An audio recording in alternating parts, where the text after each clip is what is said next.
It was past midnight when Ethan pulled into the old gas station on Highway 12, the kind of place where the lights flickered and the cold wind crept under your jacket no matter how tightly you held it. His truck rattled as he stopped next to Pump 3. In the back seat, his 7-year-old daughter, Lily, slept curled against an old stuffed bunny missing an ear. Ethan tucked the blanket around her and stepped out, rubbing his tired eyes. Life had not been kind the past few years. After his wife passed away, bills piled up, his small construction business folded, and he ended up working double shifts at a repair shop. He barely slept, barely ate, but every night he whispered to Lily, "Daddy," trying, "I promise I'll give you a good life." And he meant it. As he clicked the pump into place, he heard someone sobbing. At first he thought it was the wind, but then he noticed a woman sitting on the curb near the convenience store door. A young woman, maybe late 20s, her hair tied carelessly, her clothes expensive but wrinkled, mascara streaked down her cheeks. She looked like someone who had never cried in public before. Ethan hesitated. People usually avoided crying strangers, but Ethan wasn't that kind of man. He walked over slowly. "Ma'am, are you all right?" She looked up sharply, startled. Her eyes were red and swollen but still strikingly beautiful. I'm fine, sorry, I didn't mean to bother anyone." "You're not bothering me," Ethan said gently. "Is someone hurting you? Do you need help?" She shook her head but then suddenly covered her face. "I don't know where to go. I don't know who to trust." Ethan noticed her suitcase beside her, a very expensive suitcase, the kind only rich people owned, but she was sitting on the cold concrete like she had nowhere else in the world. "My name, Ethan," he said softly. "I'm not here to judge. Just tell me if you need a safe place or a ride somewhere." Her lips trembled. "My name is Ava, and I just left my life behind." For a moment she seemed ready to explain everything, then froze. Can I just sit in your truck for a moment? I'm freezing." Ethan looked back at his truck. Lily was still asleep. "Of course," he said, nodding. "But I have a daughter in the back, just want to be clear." Ava gave a small, broken smile. "I won't hurt her, I promise." He opened the passenger door, and she climbed in, hugging her arms against her chest. Ethan sat behind the wheel and turned on the heater. Ava took a deep breath as warmth filled the cabin. They sat in silence for a minute. Then she whispered, "Thank you. Everyone keeps driving by. No one even asked." "Well," Ethan said, "someone should." Ava wiped her eyes with the corner of her sleeve. "I had a fight with my fiancé. He tried to control everything I do, who I talk to, where I go, what I wear. Tonight he crossed a line, so I walked out of our engagement dinner, grabbed a cab, and ended up here. I thought I could make it on my own, but her voice cracked. "I'm scared." Ethan didn't know her story, but he knew fear. "If you don't have anywhere tonight," he said slowly, "you can stay at my place. It's not fancy, small house, but it's warm and safe." Ava stared at him, stunned. "You don't even know me." Ethan shrugged. "Sometimes you don't need to know someone to help them." Ava covered her mouth as fresh tears fell, these not from fear but relief. "Okay," she whispered. "Yes, thank you." Ethan carried her suitcase to the truck bed and drove through the quiet country roads. Lily stirred awake once, saw Ava, and sleepily whispered, "Hi, lady," before falling back asleep. Ava smiled for the first time that night. When they reached Ethan's small, run-down rental house, he apologized for the peeling paint and broken porch light. Ava shook her head. "It's perfect, it feels kind." He gave her the spare bedroom, barely more than a storage room with a thin mattress, but Ava touched the blanket like it was silk. That night she slept deeper than she had in years. Morning sunlight poured through the small kitchen window as Ethan cooked scrambled eggs. Lily was giggling at something Ava said, and even Ethan smiled seeing them. Ava helped set the table awkwardly like she hadn't done chores in a long time. After breakfast, she stepped outside to take a long breath of the morning air. She saw the house clearly now, old, creaky, but full of life. When she came back inside, her eyes were strange, too serious. "Ethan," she said, "I need to tell you something." He nodded. "I'm not just anyone who walked out on her fiancé. My family is wealthy, extremely wealthy. My father owns half the developments in this state. The man I was supposed to marry is a billionaire's son." Ethan blinked, processing that. Ava continued, voice trembling. "Last night was the first time in years someone treated me like a person. You didn't ask for anything. You didn't try to impress me. You didn't try to control me. You gave your home to a stranger with nothing in return." Ethan rubbed the back of his neck, embarrassed. "It wasn't a big thing." "It was to me," she whispered. Then she stepped closer. "Ethan, can you take me somewhere?"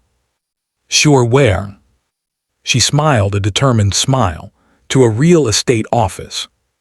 2 hours later, Ethan stood frozen in disbelief as Ava signed documents with the broker. She had chosen a massive, beautiful house, 10 bedrooms, a huge backyard for Lily, space for a workshop, a sunlit kitchen. The kind of home Ethan never even allowed himself to dream of. "Ava," he whispered, what are you doing?" She turned to him, her eyes warm and unwavering. "You gave me a safe night. I'm giving you a safe life." "I can't accept this," Ethan said, stepping back. "It's too much." Ava shook her head. "Ethan, you saved me, not from the cold, but from a life where I had no freedom. You reminded me good people exist. I want Lily to grow up in a home where kindness is repaid, where love matters more than money." She took his hand. "And besides, I bought this house for me too, because I want to stay, if you'll let me." Ethan stared at her, stunned. "You want to stay with us?" Ava nodded softly. "Yes, if that's okay." Lily ran up and hugged Ava's leg like she already knew the answer. Ethan swallowed hard, emotion tightening his throat. "You can stay," he said quietly, "as long as you want." Ava's eyes shimmered. The broker slid the keys into her hand. "Welcome to your new home," he said. But Ava turned and placed the keys in Ethan's palm. "Our home," she whispered. And for the first time in years, Ethan felt something he thought he had lost forever. Hope. Ethan held the keys in his palm long after the broker left, as if they might disappear if he breathed too hard. The cool metal pressed against his skin like a reminder that this moment was real, even if everything around him felt like a dream he wasn't ready to claim. Ava stood quietly beside him, watching his expression with gentle worry. Lily ran past them into the hallway of the massive house, her laughter echoing through the empty rooms. "Daddy, look, this one has a window seat and a big closet," she yelled happily. Ethan swallowed the lump in his throat. His daughter had spent most of her life in cramped apartments and borrowed spaces. Seeing her run freely in a home that was truly theirs made his chest ache in a way he couldn't describe. He finally looked at Ava. "Why me?" he whispered. "You could have gone to a hotel or called your family or your fiancé." Ava flinched at the last word. "I told you," she said softly. "I left that world behind because no one in it ever cared about me the way you did in those few hours. I've been surrounded by wealth, power, and influence my whole life, but not kindness, not warmth, not honesty." She looked at him then, really looked, her eyes soft, almost fragile. "You're the first person who made me feel safe." Ethan didn't know what to say. He had never been anyone's safe place before. They spent the rest of the day exploring the house. Ava walked through each room slowly, touching the walls, imagining what the place could become. Ethan kept insisting she keep the master bedroom for herself, but she refused every time. "This is your family's home," she said firmly. "I'll choose a room later." By evening, Lily had already picked her new bedroom, a pink one with a round window overlooking the backyard. As Ethan carried in the first boxes from his old house, he kept expecting Ava to change her mind, to realize the scale of what she'd done. But instead, she helped him unload everything, smiling each time Lily showed her another hidden corner of the new place. When the sun finally set, Ava stood barefoot in the backyard staring at the glowing sky. Ethan walked out to check on her. "You okay?" he asked. She nodded slowly. "I haven't seen a sunset without being rushed or interrupted in years." She laughed quietly, almost bitterly. "My old life was beautiful from the outside, but suffocating on the inside." Ethan leaned on the railing. "What happened? Why'd you really leave?" Ava hesitated, then took a breath. "My fiancé, Colin, he wasn't always bad, but after we got engaged he became possessive, controlling. He tell me what friends I could keep, criticized how I dressed, who I spoke to. He always said it was because he loved me, but it didn't feel like love. It felt like a cage."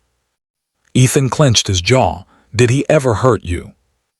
Ava shook her head quickly. "No, not physically, but sometimes words cut deeper, you know." He understood that far too well. "And the final straw?" Ethan asked gently. Ava looked down at her hands. "I found out he installed a tracker on my phone. He said it was for my safety. But it was control, pure control." Her voice cracked. "I couldn't breathe, so I walked out." Ethan felt something fierce rise in his chest, a protective instinct he didn't understand. "You're safe here," he said quietly. Ava turned to him, her eyes shimmering. "I know." The next morning, everything changed. A shiny black car pulled into the long driveway. Ethan stiffened immediately. Ava, peeking from the kitchen window, froze, her blood turning cold. "That's my father's car," she whispered. Ethan tensed. "Does he know where you are?" She shook her head helplessly. "My phone must have pinged before I turned it off. Of course he'd send security to find me." A tall, sharply dressed man in his 60s stepped out of the car, followed by 2 private security guards. He looked powerful, strict, intimidating, the kind of man used to making decisions for others. Ava stepped outside before Ethan could say anything. "Ava," her father exclaimed, relief and anger mixing in his tone. "Do you have any idea what you've put us through? Running off in the middle of the night, leaving your fiancé waiting, the media." "Stop," Ava's voice was soft but firm. "I'm not going back." He stared at her like she'd spoken another language. "Don't be ridiculous. We will deal with Colin. Just get in the car." "No," Ava crossed her arms. "Dad, I'm done letting people decide my life. I'm staying here." Her father blinked, finally noticing Ethan standing a few feet behind her. "And who is this?" he demanded. Ethan stepped forward carefully. "I'm Ethan. I helped her when she needed it." A tense silence hung in the air. Ava's father examined Ethan, his worn boots, oil-stained shirt, rough hands. The judgment was immediate. "A mechanic," he scoffed. "Ava, you can't be serious." Ava's jaw tightened. "He's more decent than any of the wealthy men you've introduced me to." Her father's nostrils flared. "You are not staying with a stranger." Ethan's voice hardened. "She's not a prisoner. She can make her own choices." "And you," her father snapped, "are you after her money?" Ethan's fists clenched, but Ava stepped between them. "Dad, if Ethan wanted my money, he would have asked last night. Instead, he gave me his guest room, cooked me breakfast, and protected me. He didn't even want the house I bought. He felt guilty accepting it." Her father's expression shifted slightly at that. Ava took a breath. "I'm not going with you. I'm staying here. For now, I need space. I need freedom." Her father finally exhaled slowly, his shoulders lowering. "If this is what you want, I won't force you." He looked at Ethan again, his voice quieter. "Take care of her." Ethan nodded once. "I will." Her father nodded reluctantly, then returned to the car and drove away. Ava stayed frozen until the car disappeared. Then her legs gave out, and she sank onto the steps, shaking. Ethan sat beside her in silence. "You okay?" he whispered. Ava nodded slowly. I've never stood up to him before." "You were strong," Ethan said softly. Ava looked at him, her eyes filled with something new, trust deeper than before, and something warmer, something neither of them dared name yet. "Thank you," she whispered, "for being here." Ethan didn't touch her, didn't pull her close. He simply sat beside her, steady and unmovable like a wall she could lean on. And Ava realized she didn't want to leave anymore. She wanted to stay. Days turned into a week turned into 2. Ava helped fix up the house. She cooked with Ethan. She played board games with Lily. She laughed again, real laughter, not the polite kind she used at charity dinners. She felt alive. And little by little, Ethan fell into a terrifying, beautiful routine of relying on her presence. He found himself looking for her in the mornings, listening for her laugh, watching her read bedtime stories to Lily. One night, after Lily fell asleep, Ava found Ethan repairing a broken railing on the porch.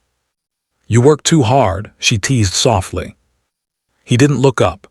"You bought a mansion. The least I can do is make sure it doesn't fall apart." Ava stepped closer.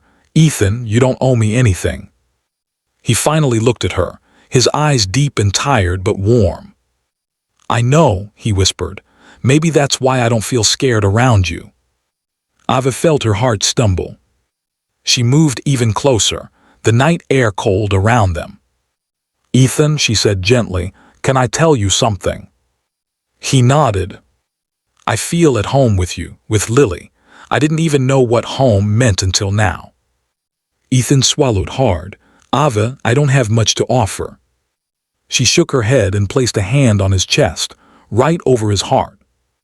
"You offer the one thing I've been searching for my whole life." His breath caught.